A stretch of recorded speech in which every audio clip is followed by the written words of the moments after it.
Most of us rely on our cars to get to work, school, and run daily errands. But there comes a time when our wheels are wearing out and we think about getting a new ride. So, is it better to fix what we have or spend the cash on a new car? Consumer reporter John Matarese has more, so you don't waste your money. Many of us have held off buying a new car during the recession. If that's the case, you're probably driving an older car that needs more and more repairs. So how much longer should you keep it? And at what point is it time to say goodbye to that old ride?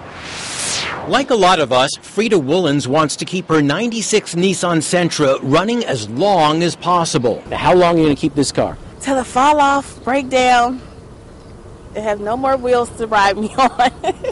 That's great in theory, according to master auto technician Danny Sweet. But he tells me sometimes fixing that old car no longer makes sense. This Avalon has 280,000 miles on it, and this is her dilemma. She needs a transmission. While this mid-'90s Toyota Avalon remains in great shape with a strong engine, what's a transmission going to cost? If you go with factory rebuilt, probably about $3,200. He says scrap it.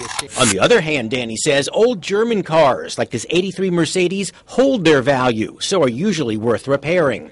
And he says many small sporty cars like this '92 Eagle are still worth fixing because young people covet them as pocket rockets. The younger generation tend to like the smaller cars, Hondas, Eagles, Acuras, so they have a higher value as far as market value. So he says keep it. The First Car Guide has a formula to help you decide to repair or replace. It says fix a car if it has less than 150,000 miles, has no rust, and the repair won't exceed its value.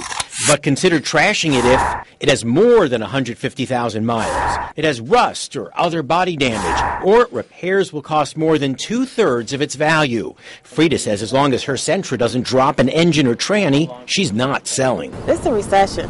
Too hard these days. Got to keep what you got. If it ain't broke, don't fix it. Two last points. One, if you can't afford a newer car, all of this is moot. You have to keep your old car then. And two, be careful replacing it with another high mileage old car because that one may soon need all the same repairs and you've just traded one bad car for another. So don't waste your money. I'm John Matarese.